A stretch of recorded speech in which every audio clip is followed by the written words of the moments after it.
Commercial gas ಸಿಗದ ಪರಿಣಾಮ hotel ಮಾಲಕರು ಯಾವ ರೀತಿ ಒದ್ದಾಡ್ತಾ ಇದ್ದಾರೆ ಅನ್ನುವಂಥ ಮಾಹಿತಿಯನ್ನು ಆಗಲೇ ಕೊಡ್ತಾ ಇದ್ವಿ ನಾವು. ಇನ್ನು ಚಿಕ್ಕಬಳ್ಳಾಪುರದಲ್ಲೂ ಕೂಡ ಹೋಟೆಲ್ ಮಾಲಕರು ಪರದಾಡ್ತಾ ಇದ್ದಾರೆ. ಸೌದೆ ಒಲೆಯೇ ಸದ್ಯ ಅಡುಗೆ ತಯಾರಿಗೆ ಬಳಕೆಯಾಗ್ತಾ ಇರೋದು. ಗ್ಯಾಸ್ ಇಲ್ಲದೆ ಬೇರೆ ಬೇರೆ ಕಡೆಯಿಂದ ಸೌದೆಗಳನ್ನು ತರಿಸಿ ಶೇಖರಣೆ ಮಾಡಿ ಹೇಗೋ ಪರಿಸ್ಥಿತಿಯನ್ನು ನಿಭಾಯಿಸ್ತಾ ಇರೋದು ನೋಡ್ತಾ ಇದ್ದೀರಿ.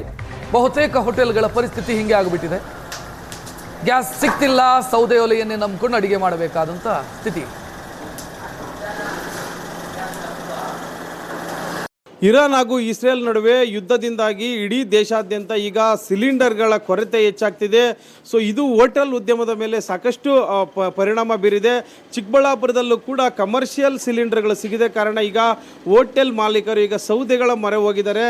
ಚಿಕ್ಕಬಳ್ಳಾಪುರ ನಾಟಿ ಮಿಲ್ಟ್ರಿ ಹೋಟೆಲ್ ಅಂತೇನಿದೆ, ಸೊ ಈ ಹೋಟೆಲ್ನವರು ಕೂಡ ಸಾಕಷ್ಟು ಜನ ಗ್ರಾಹಕರು ಈ ಹೋಟ್ಲಿಗೆ ಬರ್ತಾರೆ. ಸೊ ಇದು ತುಂಬ ನಾನ್ ವೆಜ್ಗೆ ತುಂಬ ಹೆಸರುವಾಸಿಯಾದಂಥ ಒಂದು ಹೋಟೆಲ್ ಆಗಿತ್ತು. ಇವಾಗ ಸಿಲಿಂಡರ್ಗಳ ಕೊರತೆಯಿಂದಾಗಿ ನೋಡ್ತಾ ಇರ್ಬೋದು, ಸೌದೆಗಳಲ್ಲೇ ಈಗ ಅಡುಗೆಯನ್ನು ಮಾಡಿ ಏನು ಅವ್ರಿಗೆ ಹೋಟೆಲ್ಗೆ ಬರುವಂಥ ಗ್ರಾಹಕರಿಗೆ ಉಣಬಡಿಸೋದಕ್ಕೆ ಮುಂದಾಗ್ತಾ ಇರುವಂಥದ್ದು.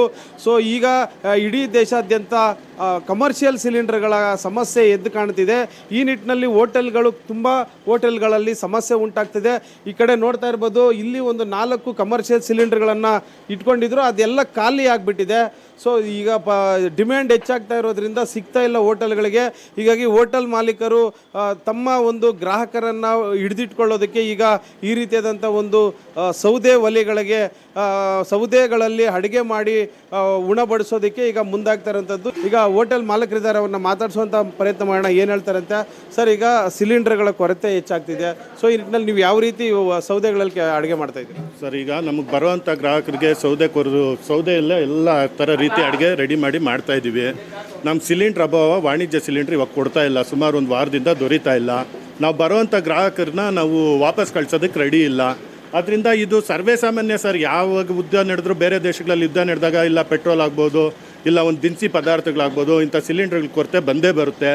ಆದರೆ ನಮ್ಮ ವೃತ್ತಿ ಇದು, ನಾವು ವೃತ್ತಿನ ಮುಂದೆ ಕಂಟಿನ್ಯೂಯೇಷನ್ ಮಾಡ್ಕೊಂಡೇ ಹೋಗ್ಬೇಕು. ಸಿಲಿಂಡ್ರ್ ಇಲ್ಲ ಅಂತ ಕೂತ್ರೆ ನಮ್ಮ ಗ್ರಾಹಕರು ಕೆಲವ್ರು ಬರುವಂಥವ್ರು, ಪ್ರತಿನಿತ್ಯ ಬರುವಂಥವ್ರು ಇದ್ದಾರೆ.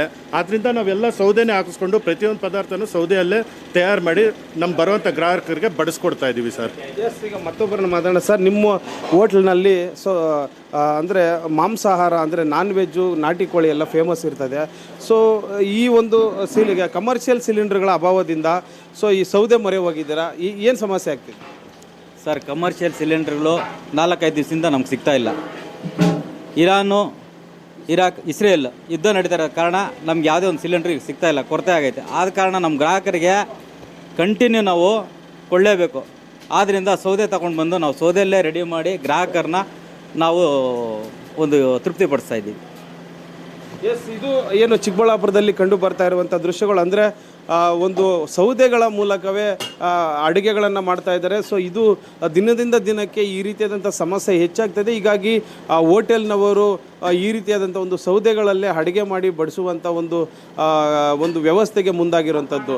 ಚಿಕ್ಕಬಳ್ಳಾಪುರದಿಂದ ಕ್ಯಾಮ್ರಾಮನ್ ಅಮರೇಶ್ ಜೊತೆ ರವಿಕುಮಾರ್, ಏಷ್ಯಾನೆಟ್ ಸುವರ್ಣ ನ್ಯೂಸ್.